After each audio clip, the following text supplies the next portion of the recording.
सबसे बड़ी और कठिन नौकरी अगर कोई है तो वो सबसे कठिन नौकरी फौज की होती है। क्या बात है? उस फौजी के कभी दिल पे हाथ धर के देखना, जब वो अपने घर से जाता है, अपनी बीवी को, अपने छोटे छोटे बच्चों को छोड़ के जाता है। बच्चे बेचारे गिड़गिड़ाते हैं, पापा मत जाओ, लेकिन उस फौजी की ऐसी किस्मत होती है कि उसकी भारत माँ की रक्षा के लिए उसे जाना पड़ता है। हम तुम तो आराम से एसी में सोते हैं, वो फौजी बेचारे ठंड चाहे कितनी भी पड़े -6 डिग्री में भी खड़े रहते हैं। सुनिए,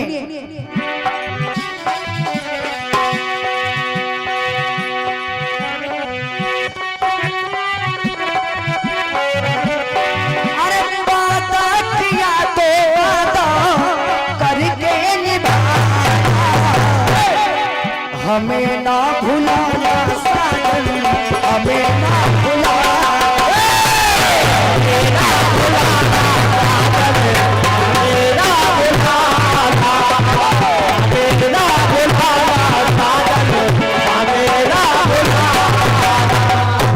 अब देखिए, फौजियों का दर्द मैं आप लोगों को महसूस कराना चाहता हूं कि आखिर फौजी की जिंदगी होती कैसी है। क्या बात है?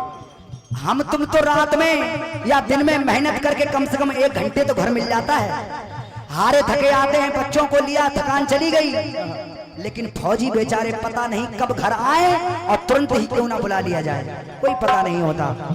अब सुनिए, एक फौजी, भैया जी, एक फौजी बैग लेके तैयार हुआ, उसकी माँ ने हाथ पकड़ लिया और अपने बेटे से कहने लगी, लाल को जाता देख के आंखों में बहने लगा पानी, लाल से अपने वो मैया बोली ऐसी बानी। क्या कहने लगी उस फौजी की माँ अपने बेटे से, क्या कह रही, सुनिए। टाइगर हिल पे जाके तिरंगा लगाना, तुमने तो कह दिया बेटे शहीद हो गए, लेकिन उस बेटे की माँ आखिर हमारे हिंदुस्तान की माँ क्या कहती है, सुनिए, मैं माँ की बात बता रहा हूं। टाइगर हिल पे जाके तिरंगा लगा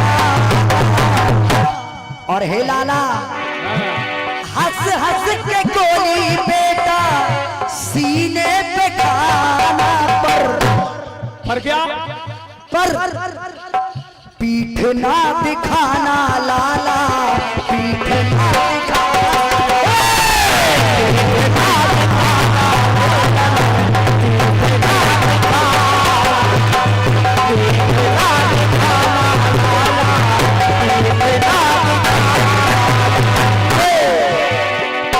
हार हार होना मगर तेरे शरीर के चिथड़े क्यों ना हो जाए, लेकिन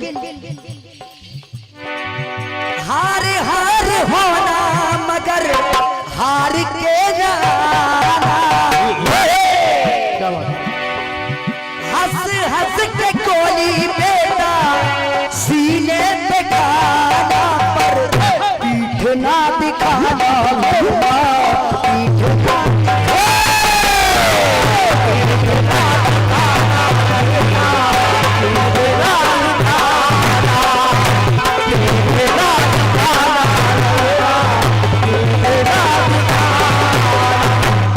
देखिए वो माँ क्या कह रही है, तेरे पिता भी मैंने कारगिल को पठाए, सिंदूर मिट गया ना लौट के आए,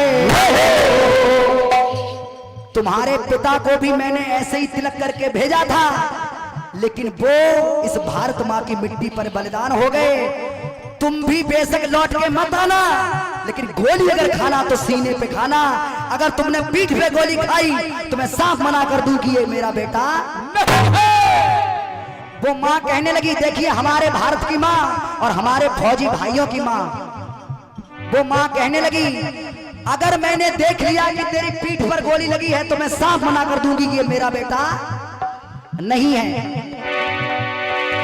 मेरे दूध के बेटा कर्ज को चुकाना, पीठ ना दिखाना बेटा,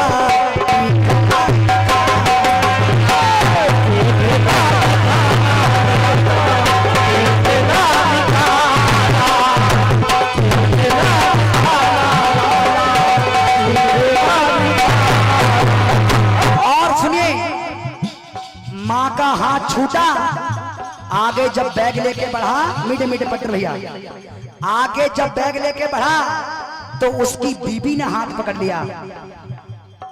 अब बीबी से देखिए, वो बीबी अपने पति से क्या कह रही है, मरती है दुनिया ना कोई अमर है। पत्नी हो तो ऐसी, उस फौजी की पत्नी कहने लगी कि दुनिया मर जाती है, कोई जानता तक नहीं कि कौन मर गया, लेकिन जो इस भारत माँ के लिए मरता है उसको ये दुनिया सलाम करती है। इसलिए मरती है दुनिया ना कोई अमर है, मेरी कोख पल रहा जो तुम्हारा कुंवर है। मेरी कोख में जो बच्चा है, अगर तुम मर भी गए तो ये मैं वादा करती हूं कि मैं इसको भी बड़ा होके वहीं भेजूंगी। और मेरे साथ फेरों के वचन को निभा,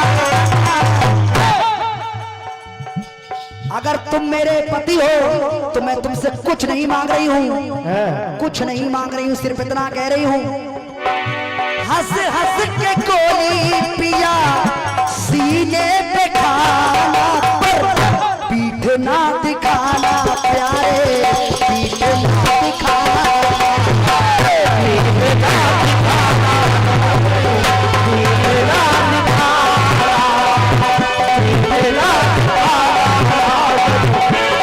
दिखाना। बीबी ने ये बात कही, बीबी रोने लगी, और जब बीबी रोने लगी तो उसका छोटा सा बच्चा था जिसकी उम्र मात्र 8 वर्ष की थी। जब वो रोने लगी तो वो 8 साल का बच्चा अपने पिता से क्या कहने लगा, कहते हैं कि खून बोलता है, जिसका बाप जैसा होता है उसका बेटा जरूर वैसा होता है, और अगर वैसा बेटा नहीं है तो वो उसका बेटा हो ही नहीं सकता। चंदन भैया, आपने कहा कि जरूरी नहीं कि पिता शराबी हो तो बेटा हो। हाँ, अगर बेटा असली होता है तो पिता के कुछ ना कुछ गुण जरूर आते हैं। सुनिए, अब वो बेटा अपने पिता से क्या कहने लगा, एक फौजी का बेटा अपने पिता से क्या कहने लगा, सुनिए। अरे मेरी अब की बारी ये नहीं भुलाना, अब की बार मैं भी चलूंगा पिताजी, अपने पिता से कहने लगा, मेरी अब की बारी ये नहीं भुलाना, और आना तो पिताजी एक बंदूक लाना, आना तो पिताजी एक बंदूक लाना। अगर अब की बार लौट के आए तो मेरे लिए भी बंदूक लेके आना। क्यों?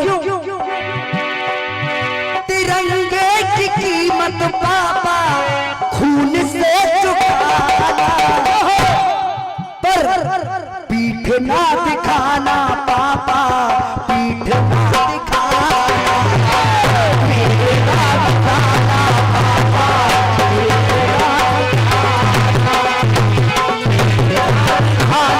पापा, पीठ ना दिखाना।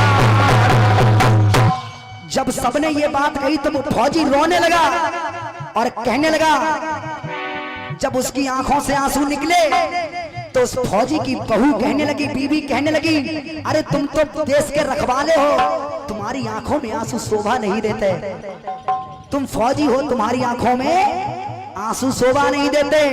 तो वो फौजी अपनी पत्नी से क्या कहने लगा, सुनिए। अब मैं चलता हूँ कर मैं मर जाऊं, अब मैं जा रहा हूँ और अगर मैं मर जाऊं, अब मैं चलता हूँ कर मैं मर जाऊं, तुम कुल ना लजाना इतना समझाओ, तुम कुल ना लजाओ इतना समझाओ। तुम्हारे हाथों में मेरे पूरी परिवार की डोर है। अपनी बीवी से समझाने लगा, कहने लगा, विधवा ना होती शहीदों की नारी, जो शहीद हो जाते हैं उनकी पत्नियां विधवा नहीं होती, विधवा ना होती है शहीदों की नारी। और मेरी बस एक तमन्ना है, देखिए उस फौजी की बीवी की तमन्ना क्या है। क्या बात है, बहुत अच्छा। वो फौजी कहने लगा बस मेरी एक तमन्ना है कि मैंने हमेशा तुम्हें 16 श्रृंगार में देखा है, मेरी एक तमन्ना जरूर है कि अगर मैं मर जाऊं, विधवा ना होती है शहीदों की नारी, प्यारी तुम ना पहनना वो सफेद सी साड़ी, वो सफेद सी साड़ी। अगर मैं मर जाऊं तो तुम सफेद साड़ी मत पहनना। इतना कह के वो फौजी चल दिया और कहने लगा तिरंगे की कीमत चाहे खून से चुकाना।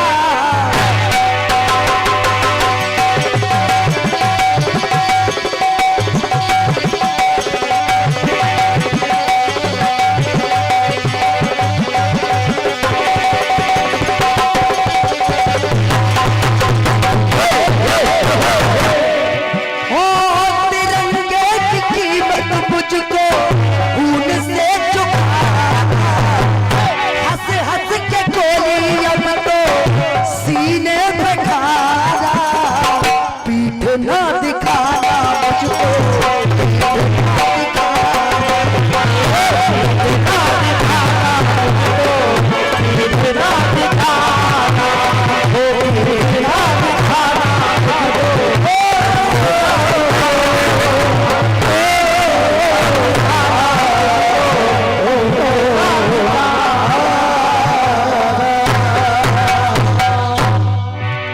एक बार प्रेम से बोले बोले भारत माता की जय हो।